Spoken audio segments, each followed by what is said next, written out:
उतना कोर्ट और कचहरी नहीं सुलझा पाएगा। ये बात मैंने पिछली बार भी आपसे कहा था। हाँ, लोग बबीता मिश्रा अपने आप में बोल रहे हैं कि हमने करा दिया, ये कर दिया, वो कर दिया, तो आप लोगों ने नहीं किया। देखिए वो दो, वरना पवन सिंह से पहले भी ज्योति सिंह जाके मिलती तो पवन सिंह ऐसा थोड़ी है कि मना कर देते कि नहीं मैं तुमसे नहीं बात करूंगा। कोर्ट जा रहे हैं, आपके पिताजी से मिल रहे हैं, आशीर्वाद ले रहे हैं, पैर छू रहे हैं, तो वो तो अपने तरफ से सारी चीजें कर रहे हैं। कहीं ना कहीं आप ही बाहर थी, आप ही नहीं सामने आ रही थी उससे। तो फिर अचानक ये कैसे संभव हो गया? ये संभव इस तरीके से हुआ कि भाई किसने मिला दिया अचानक से? किसने नहीं मिलाया, साथ में फोटो क्लिक हुआ जो हुआ, पवन भैया के पर्सनल व्हाट्सएप पे वो फोटो लगा हुआ है। मेरे भी फोन में उनका नंबर सेव है, मैंने भी देखा अपने वाइफ से, जिससे कि बहुत सारी स्थितियां बिगड़ चुकी थी, स्थिति परिस्थिति बहुत ज्यादा बिगड़ चुकी थी।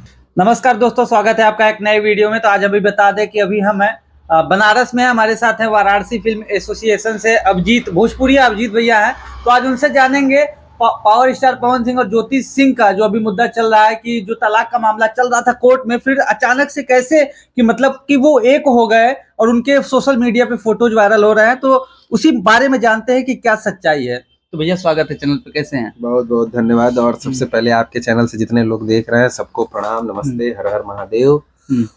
और आशीष भाई को इसी तरह भर भर के आप लोग प्यार दीजिए, हर जगह छाए हुए हैं। पिछली बार भैया का इंटरव्यू किया था तो अच्छा रिस्पांस मिला था, तो फिर वही पावर स्टार पवन सिंह और ज्योति सिंह का ही मामला था। तो उस मामले को यहाँ तक जानने के लिए हम भैया के पास चले आए हैं। तो भैया क्या सच्चाई है, मतलब कि लोग जानना चाहते हैं कि जो कोर्ट तक मामला पावर स्टार पवन सिंह ने पहुंचाया था, अब वो कैसे एक हो रहे हैं? देखिए, मैंने आपसे पिछले इंटरव्यू में भी कहा था, आप उठा के मेरा इंटरव्यू देखिएगा, कि वो उनका पारिवारिक मैटर है और वो एक पति एक पत्नी के बीच का मैटर है। तो वो जितना अच्छा आप दोनों आपस में बैठ के सुलझा लेंगे, उतना कोर्ट और कचहरी नहीं सुलझा पाएगा। ये बात मैंने पिछली बार भी आपसे कहा था कि वो दोनों लोग आपस में बैठकर बातें करेंगे तो ज्यादा अच्छी होंगी। हमारे आपके इन्वॉल्व से कुछ भी नहीं होगा।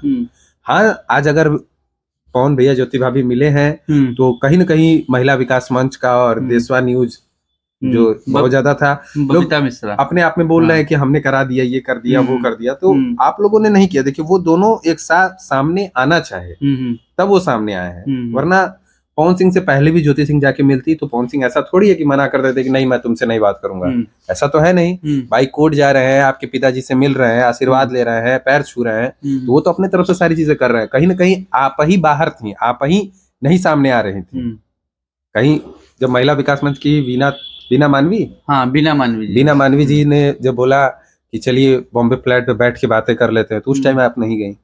क्यों नहीं गई? भाई देखिए, पति पत्नी का मैटर है तो आप लोग आमने सामने बैठिएगा तब सुलझेगा।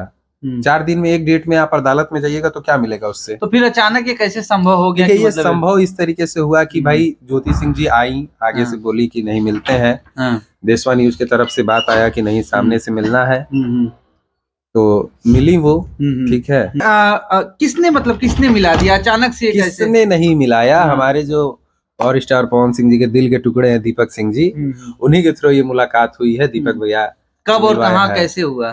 देखो, कब और कहाँ कैसे हुआ ये तो बहुत मतलब प्राइवेट बात है। खैर लखनऊ की बातें हैं, ये लखनऊ में मुलाकात हुई है और बहुत अच्छी मुलाकात हुई है। हम लोग चाहते हैं कि जल्दी जल्दी दोनों लोग एक हो जाए, फिर से एक साथ रहें। लेकिन लोग कह रहे हैं कि अब ये पूर्ण रूप से नहीं कह सकते हैं कि ये मतलब कि एक हो गए हैं। जिस तरीके से सोशल मीडिया पे भले ही फोटो वायरल हो रहा है, क्योंकि मामला भी कोर्ट में भी चल रहा है, तो लोग कह रहे हैं कि अब ये पूर्ण रूप से नहीं कहा जा सकता। जहां तक मुझे पता है, अगर पूर्ण रूप से ये बातें सत्य नहीं होती तो पवन भैया कभी नहीं मिलते उनसे। साथ में फोटो क्लिक हुआ जो हुआ, पवन भैया के पर्सनल व्हाट्सएप पे वो फोटो लगा हुआ है। मेरे भी फोन में उनका नंबर सेव है, मैंने भी देखा, ठीक है। तो ये चीजें सत्य है कि वो लोग एक है। बाकी अब फालतू का ये लोग अफवाह उड़ा रहे हैं कि संपूर्ण रूप से ऐसा कुछ नहीं है, ठीक है। पवन भैया बहुत ज्यादा मानते हैं, आप लोग उनका 2018 का वीडियो भी उठा के देख सकते हैं अपने मम्मी के शादी के लिए। और आपको याद होगा आशीष भाई की इंटरव्यू में वो बोले थे, 5 जनवरी वाले इंटरव्यू में उन्होंने बोला है अपने बर्थडे में कि मैं सब कुछ कर सकता हूँ, माँ की आंख में आंसू नहीं देख सकता हूँ। तो कहीं ना कहीं वो व्यक्ति अपने माँ का सम्मान के लिए, एक नारी के सम्मान के लिए, अपने माँ के सपनों को पूरा करने के लिए अपने वाइफ से, जिससे कि बहुत सारी स्थितियां बिगड़ चुकी थी, स्थिति परिस्थिति बहुत ज्यादा बिगड़ चुकी थी, लेकिन फिर से कहीं ना कहीं उसे ठीक कर रहे हैं वो, और खुद से कर रहे हैं। ऐसा नहीं है कि कोई दूसरा करा रहा है, वो खुद से कर रहे हैं, उनके ऊपर किसी का प्रेशर नहीं। लेकिन कुछ लोग कह रहे हैं कि भैया उनको मतलब कि सांसद का चुनाव लड़ना है, टिकट मिलना चाहिए, इस वजह से मतलब कि वो उनको एक होना पड़ा, उनकी मजबूरी है। सांसद का चुनाव लड़ना, फिल्म करना, ये पवन सिंह का एक अलग जिंदगी है। परिवार में क्या चल रहा है, माताजी क्या बोल रही हैं, बड़े भैया क्या बोल रहे हैं, वाइफ क्या बोल रही है, वो एक अलग लाइफ है। वो हमारा भी लाइफ अलग है। आपकी भी वाइफ है, आपसे क्या कह रही है वो अलग चीज है, हमसे क्या आपकी बातें हो रही है वो अलग चीज है। तो इन दोनों बातों का मेल करना कोई मतलब नहीं है। ठीक है। अच्छा, आपको क्या लगता है कि जिस तरीके से उन्होंने भोजपुरी इंडस्ट्री में अपने एक्टिंग से, सिंगिंग से एकदम मतलब कि तहलका मचाया हुआ है, स्तंभ है भोजपुरी इंडस्ट्री के, बिल्कुल राजनीति में जाने वाले हैं, सांसद बनने वाले हैं, ठीक है, तो क्या इसी तरीके से वो उस जगह अपना दबदबा छोड़ पाएंगे? बिल्कुल। देखिए वो पवन सिंह है, ठीक है, वो कहीं भी रहे हैं तो राजा बन के रहे हैं, ठीक है। और इंडस्ट्री में उनके आने से पहले का जब आप इतिहास उठा के देखिएगा तो उस टाइम भोजपुरी का मार्केट क्या था, भोजपुरी में फिल्में कितने बजट की बनती थी, एल्बम कितने बजट का बनता था, गाने कितने हिट थे, गानों का कितना मार्केट ऑफ वैल्यू था, और आज कितना एक गाना मार्केट कर रहा है, कितना एक फिल्म थिएटर से कमा रही है, सैटेलाइट से कमा रही है, क्या फिल्मों में बजट लग रहा है, हर जगह डेवलप हुआ है। लेकिन अभी उनका लेटेस्ट में इंटरव्यू आया था तो उनसे एक मीडिया रिपोर्टर क्वेश्चन करती हैं कि पावर स्टार पवन सिंह का मुद्दा क्या रहेगा। मीम्स भी बड़ा वायरल हुआ, तो उनको मुद्दे के बारे में पता नहीं है कि मतलब कि क्या मुद्दा है, क्या मतलब कि जो अपनी जनता होगी जहां से वो लड़ेंगे चुनाव। अच्छा, एक बात बताइए, आपको भविष्य का चीज पता है क्या, कि भविष्य क्या है, मुद्दा क्या है? कोई भी व्यक्ति सांसद क्यों बनना चाहता है? सबसे पहला बात है कि कोई भी व्यक्ति सांसद क्यों बनना चाहता है, वो अपने गांव घर का विकास चाहता है। ये बात उन्होंने कहा कि मैं जहां रहता हूं मैं वहां का विकास करना चाहता हूं, ठीक। तो इससे बड़ा मुद्दा क्या होगा? नहीं तो उनको पूछा ना उन्होंने कि विकास में क्या विकास करेंगे आप, जैसे कुछ चीजें पहले से अवेलेबल हैं तो उसको तो आप फिर से नहीं करेंगे। अभी तक पवन सिंह जी का टिकट फाइनल हो गया कि उनको टिकट कहाँ से मिलेगा? नहीं, जैसे कि उनका था कि फर्स्ट प्रायोरिटी था कि आरा से लड़ेंगे अपने। नहीं, देखिए मैं कह रहा हूँ आरा से लड़ेंगे, तो आरा में बहुत सारी कमियां हैं, बहुत सारी कमियां हैं, लेकिन अभी ये कोई नहीं ना कह सकता कि उनको टिकट आरा से ही मिलेगा। टिकट तो नवादा से भी मिल सकता है, मोतिहारी से भी मिल सकता है, पूर्वी चंपारण से भी मिल सकता है। तो जो जगह जाएंगे जहां से टिकट भाजपा चाहे कोई भी पार्टी दे रही है, वहां पे क्या स्थिति परिस्थिति है, आरा में पता चले कि रोड का विकास नहीं है तो वहां रोड का विकास करेंगे, ठीक।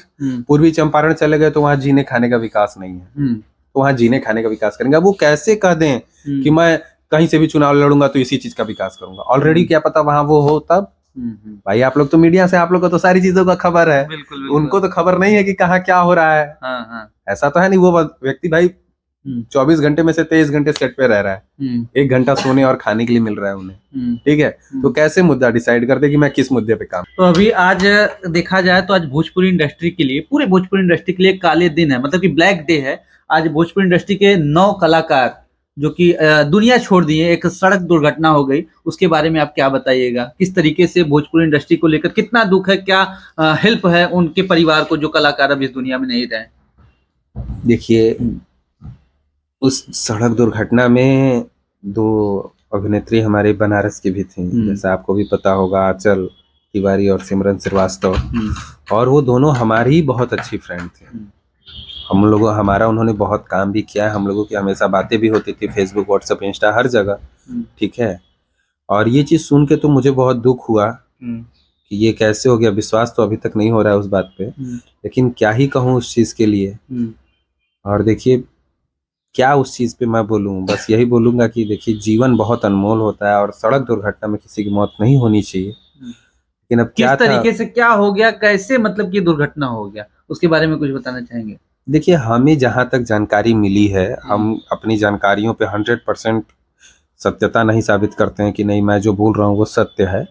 हमें जो जानकारी मिली है वो ये जानकारी मिली है कि ये लोग शायद बक्सर से प्रोग्राम करके दुर्गावती जा रहे थे प्रोग्राम में।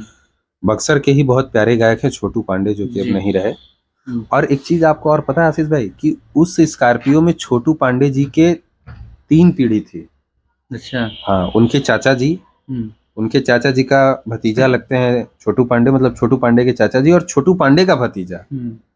3 पीढ़ी थी उनकी, और वो तीनों लोग की डेथ हुई है उसमें। तो मैं उस परिवार के प्रति संवेदना व्यक्त करता हूँ, क्या ही मैं उस चीज पे बोलूं। लेकिन एक चीज यही बस बार बार मैं सभी कलाकारों से कहना चाहूंगा कि 2 मिनट पहले अपने घर से निकल जाइए, 2 मिनट बाद प्रोग्राम में पहुंचिए, लेकिन आराम से पहुंचिए। जीवन से बड़ा किसी का प्रोग्राम नहीं होता है, जीवन से बड़ा कहीं कुछ नहीं होता है भैया। ये जीवन है, अगर आपके पास तो सब कुछ है। बहुत ही दुखद समय है आज भोजपुरी इंडस्ट्री के लिए। तो भोजपुरी में ही 3 सांसद है, रवि किशन जी, दिनेश लाल यादव जी और देखा जाए तो मनोज तिवारी जी। और भोजपुरी के जो कलाकार थे जो अब नहीं रहे, भविष्य थे भोजपुरी के, तो इनके परिवारों को इन सांसदों से किस तरीके से हेल्प किया जा सकता है? क्या वो हेल्प करेंगे उनके परिवार को? बिल्कुल करेंगे, और अभी तक बात उन लोगों तक पहुंच चुकी होगी। जब आप तक बात पहुंची है तो मनोज भैया, रवि भैया और दिनेश भैया तक भी ये बात पहुंच चुकी होगी। और यथाउचित जो भी संभव, जो भी मदद करने लायक होगा, भारतीय जनता पार्टी बिल्कुल करेगी कलाकारों के लिए। क्योंकि हमारे 3 दिग्गज हस्ती कह लीजिए, 3 स्तंभ हमारे आज भारतीय जनता पार्टी में है, तो बिल्कुल मदद होगी। उस चीज के लिए निश्चिंत रहना है। भारतीय जनता पार्टी हमेशा कलाकारों के लिए कार्य की है और आगे भी करेगी। तो ठीक है दोस्तों, यहाँ पे आपने देखा कि भोजपुरिया अभिजीत भैया से हमने ढेर सारी बातें की। पावर स्टार पवन सिंह का जो मुद्दा चल रहा है सांसद बनने का, और उनका जो तलाक का मामला था उस पे, और आज जो भोजपुरी के जो स्टार थे, मतलब कि जो सिंगर एक्टर थे, वो आज नहीं रहे। सड़क दुर्घटना में उनकी मृत्यु हो गई। आपको इनके बातों से कितना सहमत है कमेंट सेक्शन में बताइएगा। फिर मिलते हैं ऐसे ही किसी नए वीडियो के साथ। थैंक यू भैया। Thank you.